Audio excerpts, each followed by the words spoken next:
Hello everyone, it's Joe here from Draft FPL. Welcome back to a weekly-ish series helping you find some good value free agents and waiver pickups in Draft FPL.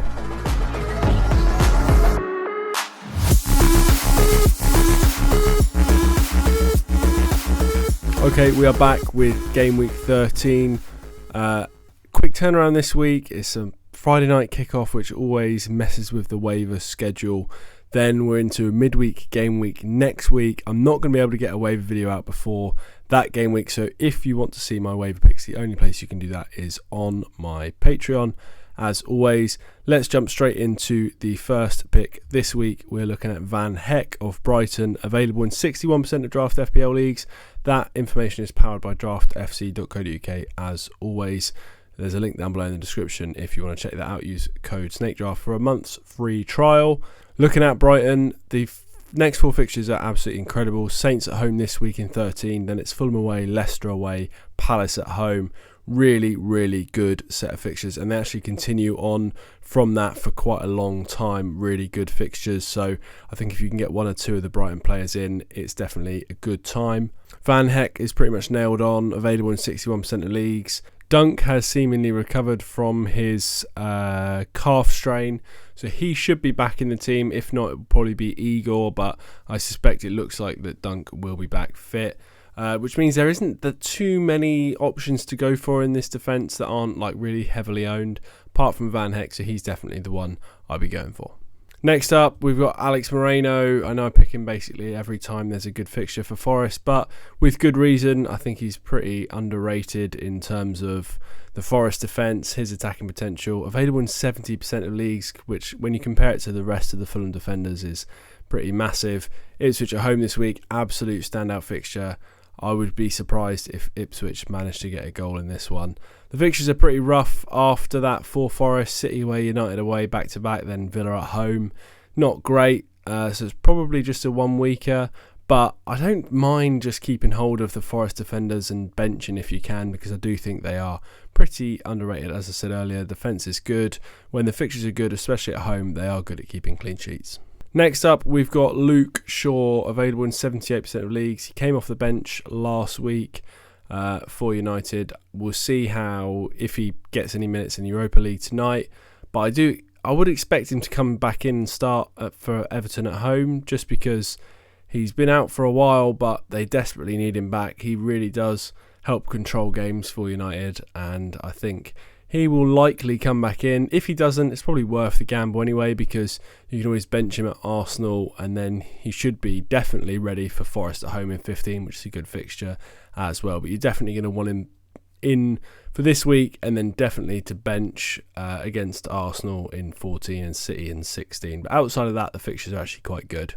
Next up is Dragusin of Spurs, available in 96% of leagues.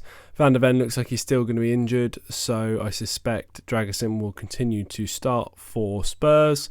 Fulham at home this week, good fixture. Bournemouth away, Chelsea at home after that's not amazing. Then it's Saints at home, so it's a little bit mixed. You probably would keep hold of him and maybe first on the bench for those 2 and 14 and 15, but I'd be happy to start him in game week 13 at home to Fulham and 16 away to Saints if he's still in the team at that point, but you can definitely play that by ear.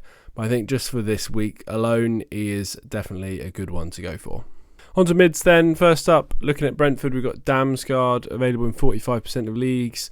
Brentford have gone off the boil a touch over the last few, but I think there's definitely goals in this Leicester at home game. Leicester have obviously sacked Steve Cooper. Ruud van Nistelrooy is the current rumour, but I don't think he's, at the time of recording, he's not actually in position yet. I just think there's going to be goals in this game. Neither team can defend, especially, Brentford in wide areas concede a lot of chances. Leicester concede a lot through the middle. It just seems like it's going to be open with lots of goals. So I'd be happy to take one of the central midfielders for Brentford. I think Damsgaard is the most attacking, has the most sort of avenues to points of the likes of Jensen or Norgard who are available. So Damsgaard's the one I'd be going for this week. Probably drop after that because the fixtures do go pretty rough after game week 13, or rough enough that I wouldn't want one of the sort of supplementary picks like Damsgaard. So just for this week, but I think he is a really good pick. Next up, we've got Ahmad. I'm not that sold on him, really, to be honest. I know there's a lot of hype, especially amongst United fans. They really like him. But for me, I'm not completely convinced. But what I will say is 47% of leagues availability. He probably is just worth a punt under the new manager, because you never really know who's going to explode in these kind of situations. And the fixtures are pretty good. It looks like he's going to start this week at home to Everton. Then you can bench him against Arsenal, play him against Forest, and then kind of play it by ear from there. It's probably just one to gamble on, and then you have to be ruthless. If it doesn't look like it's going well, you've just got to drop after game week 15. But I think he probably is worth the gamble, just in case he really thrives under the new manager, the new system. But definitely like a bit of a risky well, not really risky, but it's just a bit of a upside chase, but you have to be willing to drop if it doesn't go well. Next up, we've got Ayari of Brighton. I tipped him earlier in the season and he quickly lost his place after I did. The underlying data was really good when they were playing like the weaker sides, when they had running good fixtures earlier in the season. Then the fixtures toughened up and he dropped right off, which is to be expected from a central midfielder. I think when they're playing against a more deep block, he is one that, you know, has a little bit more of a chance. And the Saints don't play a deep block, but they don't actually play a particularly high line. They like to keep the ball, but they do play quite deep. So he should be able to advance a little bit more. And it's just such a good fixture that I'd like to take basically any of the Brighton attackers I can get my hands on. He's not really an attacker. He is basically a central midfielder.